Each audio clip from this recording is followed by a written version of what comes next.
Hello and welcome to the Sisters for Fitness Wellness Show. I'm Stephanie Gaines-Bryant. We've got a wellness educator with us today, Sheryll Moore-Tucker, and she's going to talk to us today about how to stay mindful, especially when it comes to being at the job, being at home, through your daily life, what it's like to live in mindfulness. Welcome, Sheryll. Thank you so much for having me. Sheryll, it has been a long time. It has. You and I received our yoga certifications around the same time in the 2010-ish Yes. frame of time. And you notice, anyone who's ever gotten their yoga certification, how you evolve. Yes, absolutely. Over the years, you either go more towards the yoga, you branch out into other things, but it's like this starting point. The teaching or yoga teacher training is not just training you to teach yoga. It's like a foundation for you to blossom in other directions, if you're open to that. I completely agree with that. That's definitely what has happened for me. So how have you blossomed since then, since 2014? Yes. When you received It seems so long ago, but that was a great foundation and a starting point. And of course, like many people, you know, I've taught in yoga studios, I've taught in gyms. People have requested me for like private events, birthday parties. I've done an array of different things, taught in law firms. But I've also had some great opportunities to move more so on the education side. So not necessarily being in some yoga clothes on a yoga mat, but being able to present on wellness and mindfulness, especially after the pandemic where people were dealing with a whole new world and how to best deal with that for their employees, for their staff. And so I was provided with an opportunity to do a lot more wellness education, specifically mindfulness in the workplace for different businesses and nonprofits. And I really enjoyed doing that. And that has pretty much continued. And so although, you know, I started out with yoga teacher training, I think it was a great foundation for me to just move into the space of educator with a number of different areas, mindfulness, biblical concepts, and spiritual disciplines. So I look at myself, you know, as a holistic teacher.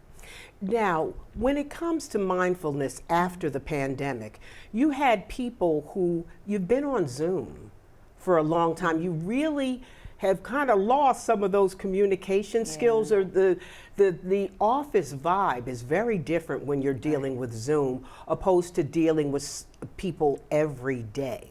What did you find were some of the main issues that you were running across that people needed to become more mindful of? Yeah, there were a number of issues, you know, that came up. I think a lot of people felt the burnout of just being on Zoom, you know, almost a feeling of constantly being on, especially on camera, having to stare into a camera for long periods of time. I think there was a disconnect with people, with their coworkers, not being in a physical space together, just having regular conversations. Zoom felt a little foreign for a lot of people, so people really felt disconnected. And although some people enjoy working at home, you know, people found it hard to create boundaries between their home life and work, meaning that a lot of people, now that they were logging into work from home felt safe, and they found themselves working longer hours instead of creating more of a balance of, okay, it's time for me to log off because your desk is right there, your laptop is right there. So people found themselves working longer hours, being available in the wee hours of the morning and the night. And those were some of the things that came up for a lot of people, just not having work-life balance. People are accustomed, especially here in the DMV area, to teleworking. But for many people, teleworking may have been like one day a week or one day a pay period, not necessarily having a household that was set up to work Monday through Friday or Monday through Saturday, day in and day out. With telework, people would have something to kind of look forward to when they went into the office. But now when your home becomes the office, you have to set some boundaries. And so we talked about things like, having an office space. Don't just kind of plop down in your living room in front of your TV and you're working, because your home should be your safe space, your sanctuary, a place of peace. And so when you merge the two at home, it can be very difficult to know those boundaries. And if an employer knows, hey, she's going to be available at 9 o'clock at night if I have a question, they're going to do that. The people are going to contact you. Yes, they are. How do you teach people to set those boundaries? Yeah, when I was doing these different trainings about boundaries and mindfulness, and people were sharing with me some of the challenges and the obstacles that they were facing, it really had to do with the foundation being location. Some people were not prepared. Working from home one day a week is different from working from home every day. So some people that telework day would just be them putting their laptop in their kitchen.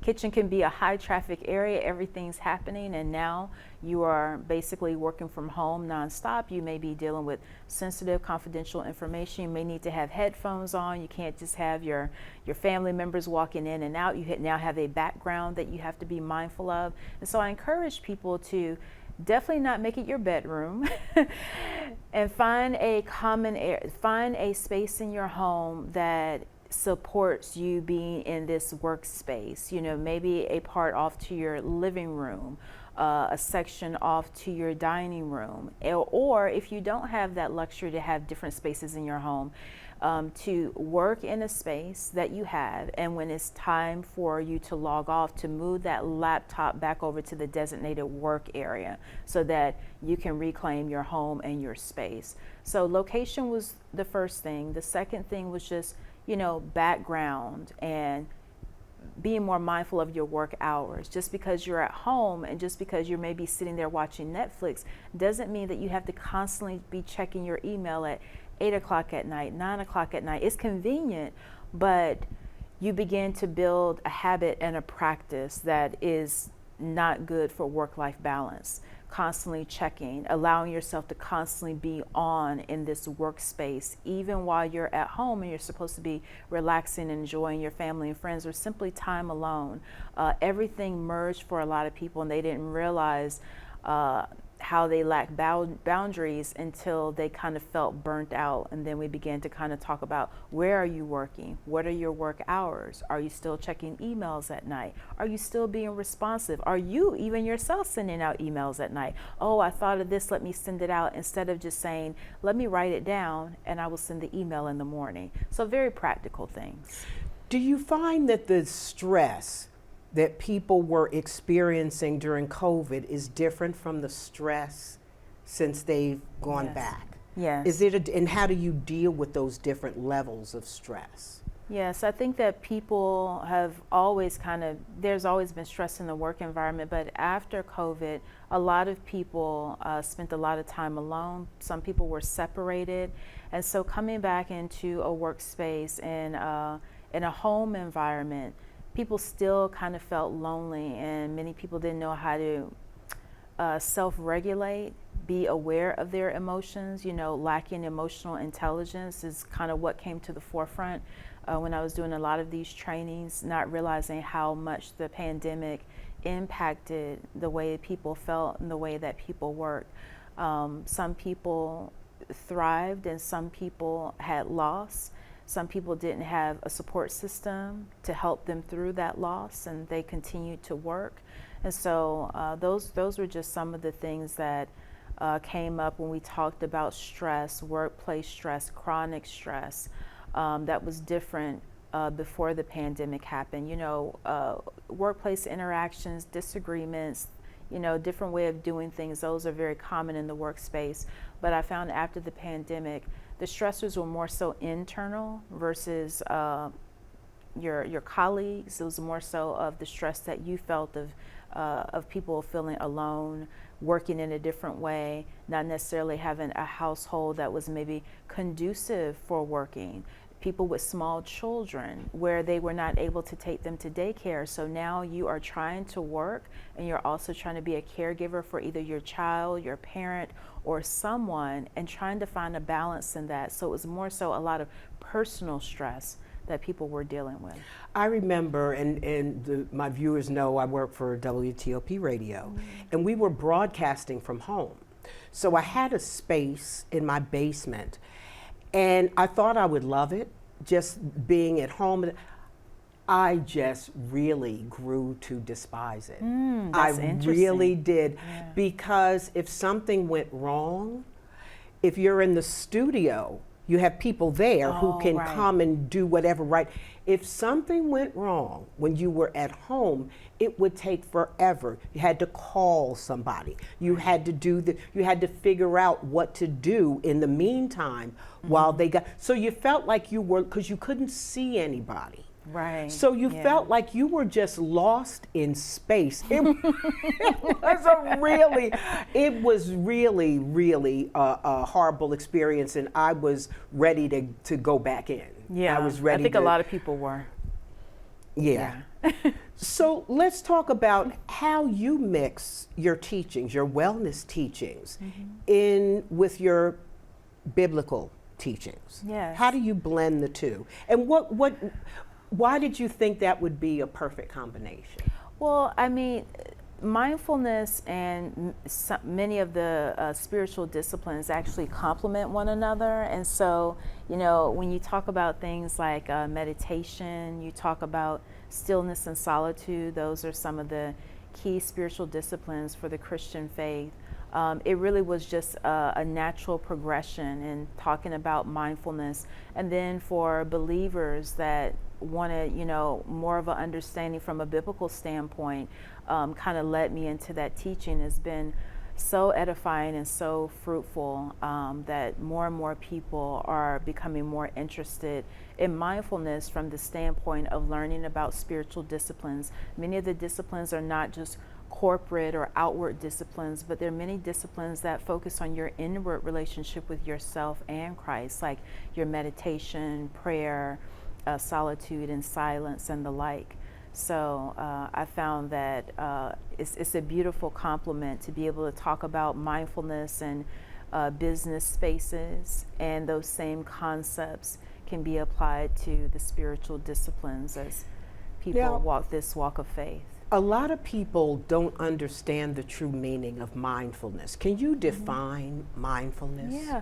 Mindfulness is one of those like umbrella terms, and I feel like everyone has just a different definition, but the way that I share mindfulness is that mindfulness is about awareness, and there are various characteristics of mindfulness that can be applied to various activities. So a walk can be a mindful walk. You can be running and it be mindful. So some of the characteristics that I like to highlight and people seem to understand is presence, being present, being here, being now, being in the moment, right? Intention, being intentional about how you show up, that intention that radiates from your heart, how you would like to show up in the world. That's a characteristic of mindfulness, as well as attention. What are you paying attention to? Where is your focus? These are just some general characteristics that can be applied to a number of different things. If we think about our ancestors that didn't have all this wealth of information and knowledge, they still embrace a lot of the characteristics of mindfulness when it comes to just prayer, being out in nature, paying attention, being in the moment. I feel like that's how our ancestors were actually able to make it through for so many years, not being succumbed by the situations and circumstances that they were in, but when they were able to gather together and dance and sing and be out in nature, being in that present moment provided them a sense of freedom and a sense of liberation, living in that moment. And so mindfulness doesn't have to be as complicated as everyone thinks. It can look like sitting in mindfulness meditation and being quiet, being more passive, noticing what you're focusing on, your awareness. But it can also look like being outside and gardening and just spending time in nature, working with your hands and allowing your mind to be calm and focusing on those things that matter. So I like to encourage people to just allow yourself to be open to what are some of the normal things that you do in life, and begin to look at the characteristics and bring those characteristics into your everyday activities that you enjoy. Mindful eating with Yes. intention, thinking about where the food came from, the labor that it took to bring in those fruits and vegetables, eating slowly, eating in a way where every bite is Tasting it. gratefulness, tasting it, tasting the flavor, not just kind of, getting it down very quickly. All of those can be very mindful. You know, a lot of times when we're eating, we're trying to scarf it down so we can get to the next thing. Whether it's get to getting the kids to bed, whether it's to get to going back to work, but we're not tasting our food. So what happens is you're eating too fast and you eat too much. Too much. I'm glad you said that, yes. So mindfulness forces you to slow it down. Yes. And also slowing it down when it comes to like a mindful walk. Yes. Everything, as you just pretty much said, everything you do can incorporate mindness if you just keep that in mind. Yes, keep it in mind. Like I said, I know that society and the way that mindfulness is sometimes touted and advertised, people think that it has to look one way, but it really doesn't. And that's why I think the interest in businesses and corporations and nonprofits where they're bringing in wellness professionals and educators to talk about mindfulness, I think is a great thing. You now have businesses that are taking a pause before they start their Zoom meeting. You're having businesses that are being very intentional about at the end of the meeting just having a moment of meditation, or allowing someone sometimes 3 to 5 minutes just to bring people into a centeredness and allowing people to be grounded before a meeting. I hear from so many people in different industries, from law firms to nonprofits, that are saying we are really enjoying this. Instead of just getting into the business at hand, we're all coming together and just pausing for a moment, allowing that meeting to run in a more mindful way. So I think mindfulness has definitely been a benefit even in corporate America. How does the power of the breath help with this? How is that the breath, which is so simple, it's something we do automatically, but if you start paying attention to the breath, that intentional breathing, how it can get you there? Yes, and a lot of people that have practitioners that kind of start the meetings off that way, the simplest thing that person can do is just help people to engage with their breath. So we are able to, it's a blessing that we can breathe consciously and unconsciously, meaning that I'm sitting here talking to you, I'm looking at you and how lovely you look, and I'm not necessarily thinking about my breathing, but I also have the free will to engage my breath, to change the breath patterns, to develop a different rhythm. And it really is just about making people aware that they can make that choice to breathe slower, to breathe more deeply, take in more oxygen, and notice how that helps them to feel better, not only physically, but also mentally and psychologically. And I think that we all need that reminder. I think we even have Apple Watches that tell us to breathe, right? We are a very busy society. We're very busy people. And so even those small reminders, no matter how insignificant they may seem or how simple they may seem, I think we need those reminders when we're in the hustle and the bustle of the day, from running from meeting to meeting, running errands, taking care of family and friends. We literally forget that we can create an intention to breathe with intention, to breathe more slowly, to take in life, and that can usher us into that space of mindfulness, which makes life that much more purposeful and beautiful. In the workplace, what I used to do, if I was confronted with a difficult situation, if you just go in the bathroom and just breathe for a few minutes, instead of reacting immediately to whatever the situation is, if you just take that minute to breathe, the outcome of that situation can change completely. Because after you've done the breath, you can go out and deal with whatever it is instead of just reacting. Yes. So if you take a pause.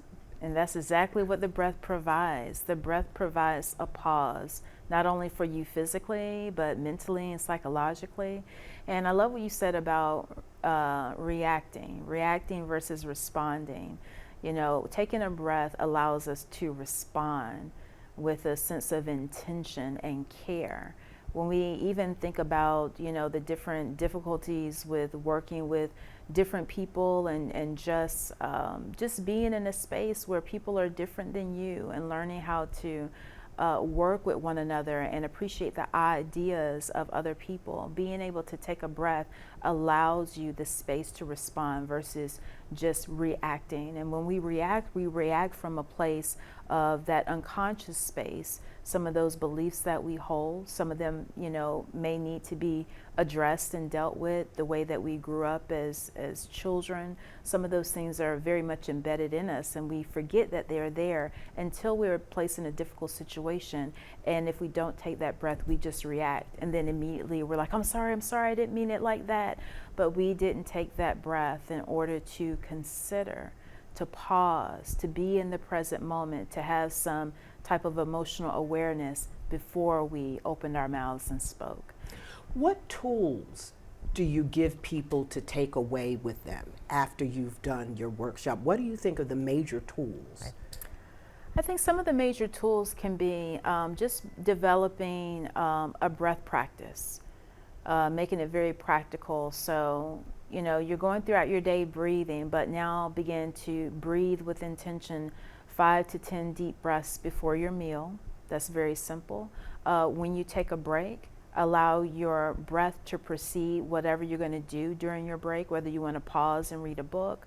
I think that is very simple to just add it on the top end of what you normally do and allow it to become a habit, a part of your life. And that's kind of where you start. Some people, it can be a little intimidating to just recommend starting a meditation practice, but the breath work, encouraging people to do some breathing exercises is something practical that people feel like, oh, I can do that. And unfortunately, the way that, you know, meditation has kind of been advertised in society, many people are very squeamish about meditation. I always get, Sheryll, I can't sit that long. My mind is busy. I can't get my mind to focus. So people are already discounting themselves and counting themselves out when you recommend meditation.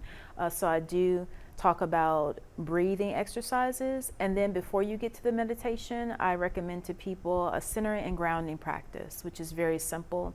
There is one called, I think it's 5, 4, 3, 2, 1. So you kind of, each number is associated with, you know, what do you see? What do you taste? What do you sense in the air? So it's more tactile for people to bring them into a space of awareness.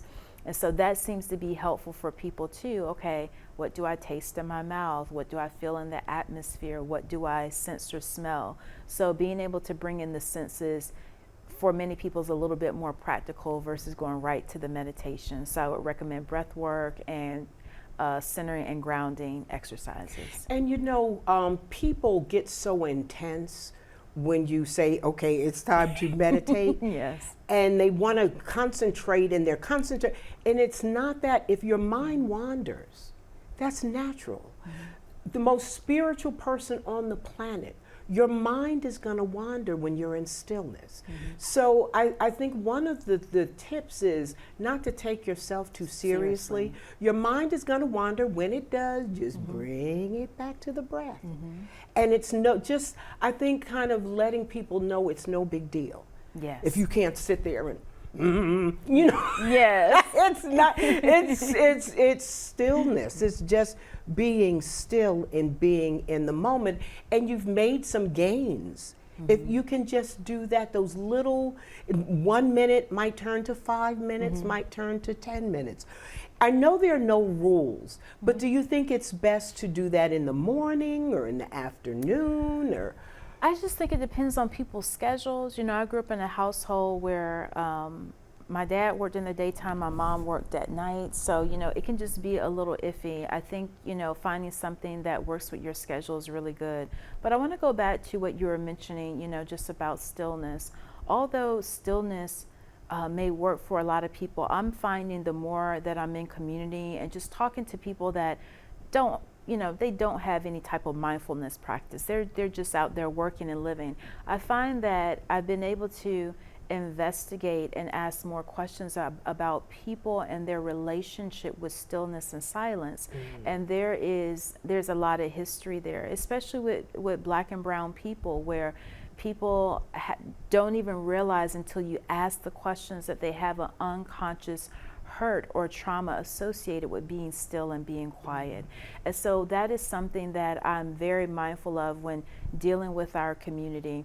Although I think that there is value in being still and silence and stillness, I just think that it can be approached from other directions, versus when I hear from people saying things like, oh, I can't be still and this and that. For many people that I talk to, not all, it comes from a place that there is an experience or a history that has not been healed or reconciled, where they don't feel comfortable being still or being quiet. It could be something, it could be attributed to abuse, you being told to be quiet, you being told to just sit right here and not move. All these things come into play when you talk about mindfulness and these things that are really counterculture, right? It is not necessarily normal for a lot of people, or just natural for people to just move in stillness and quiet and be mindful. And so being counterculture, I think for a lot of us, we need to interrogate where that discomfort maybe comes from, and then that would allow us to move forward with a level of freedom when it comes to these things around mindfulness. You know, you have a lot of information, so I'm looking forward to a book. Yes. You got a lot of information that especially can help to heal the Yes. community. And we need that. Yes. We need that. So I'll have you back on when you finish penning that book. Okay, thank you. I appreciate that, Stephanie. It's been a long time. It is so good to see you. We've got Sheryll Moore-Tucker, and she is a wellness educator. And we'll give your information at the end of the program if people are interested. And also, I love the concept that you blend the spirituality in with the whole meditation and mindfulness thing, because like you said, each thing has an element that just, I mean, it's just like a perfect blend. Absolutely. And I'm so grateful, you know, just to be provided with these opportunities to work with different communities, all in, you know, an effort to help heal and to help people live well inside and out. And that's what it's all about, Yeah. is taking the time that you do have here and now and making the best out of it, whether it's your physical health, whether it's your mental health, but being mindful of all of that so you can be your best self. Absolutely. So glad to have you here this Thank morning. you. You've been watching the Sisters for Fitness Wellness Show. I'm Stephanie Gaines-Bryant. Have a great day.